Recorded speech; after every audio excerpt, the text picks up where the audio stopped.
बोलो। विद्यार्थियों, हमने अब तक सांख्यिकी के बारे में, उसका अर्थ क्या है, महत्व क्या है, इसके बारे में पढ़ा है। सांख्यिकी का अर्थ बताते समय एक बात आपको बताई गई थी कि सांख्यिकी संख्यात्मक सूचनाओं से संबंध रखती है। संख्यात्मक सूचनाओं का मतलब ऐसी सूचनाएं जिनको हम गणितीय रूप में अभिव्यक्त कर सकते हैं।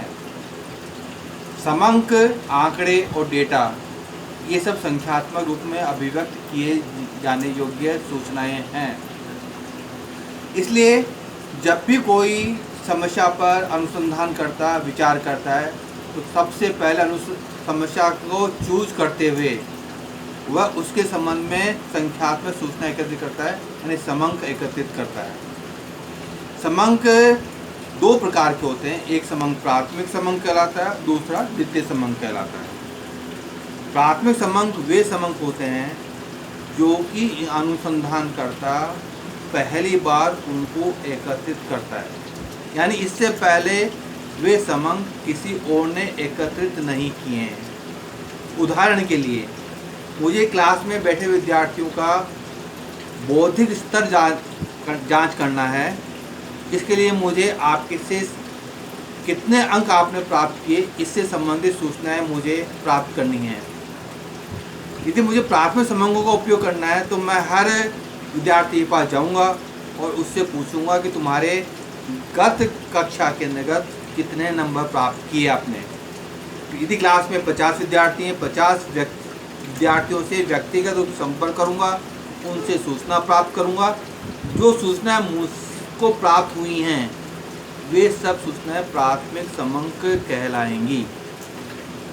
द्वितीय समंक वे समंक होते हैं जो कि अनुसंधानकर्ता से पहले किसी और ने एकत्रित कर रखे हैं और अनुसंधानकर्ता केवल उन समंकों का उपयोग अपने उद्देश्य के लिए करता है।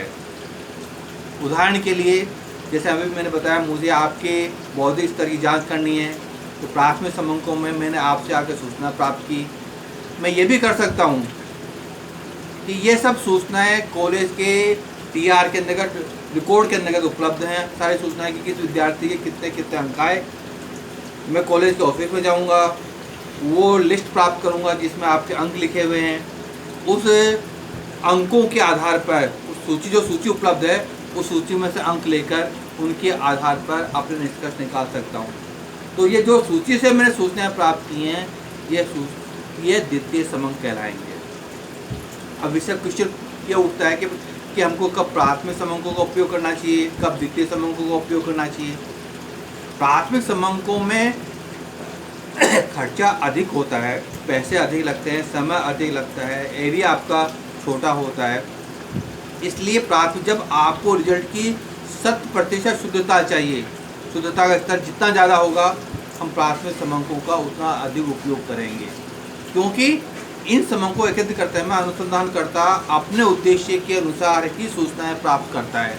इसलिए सूचनाएं सही प्राप्त होती हैं और उनके आधार पर निष्कर्ष भी सही निकलते हैं। लेकिन वो हमको ध्यान रखना पड़ेगा, हमारे पास पैसा कितना है, हमारे पास में वर्कफोर्स कितनी है, उन सबको ध्यान में रखकर ही प्राथमिक समंकों का चयन करना चाहिए। लेकिन यदि हमारा एरिया बड़ा है, हमारे पास में पैसा सीमित मात्रा के अंतर्गत है, तो हमको प्राथमिक समंकों के स्थान पर द्वितीय समंकों का उपयोग करना चाहिए। द्वितीय समंकों का उपयोग करते समय एक सावधानी जरूर रखनी चाहिए कि जो सूचनाएं हमने प्राप्त की हैं, यदि वह हमारे उद्देश्य के अलावा हैं, उनको हम अलग कर दें।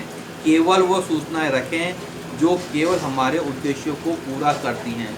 इतनी सावधानी रखकर यदि काम करेंगे तो निश्चित रूप से हमको वही परिणाम प्राप्त होंगे जो प्राथमिक समंकों के आधार पर जो निष्कर्ष निकाले हैं, वही निष्कर्ष आपको द्वितीय समंकों के आधार पर भी प्राप्त होंगे। इसलिए आपको भी जब भी कभी क्षेत्र में जाकर काम करना पड़े और तय करना पड़े कि मुझे प्राथमिक समंकों का उपयोग करना है या मुझे द्वितीय समंकों का उपयोग करना है, तो सबसे पहले अपने संसाधनों पर विचार करना चाहिए, अपने उद्देश्य पर विचार करना चाहिए। उसके बाद में निर्णय करना चाहिए कि मुझे प्राथमिक समंक उपयोग करना है या मुझे द्वितीय समंक उपयोग करना है। अगली कक्षा के हम पढ़ेंगे कि प्राथमिक समयों को वो कैसे एकत्रित करते हैं, द्वितीय समयों को वो कैसे एकत्रित किया जाता है। धन्यवाद।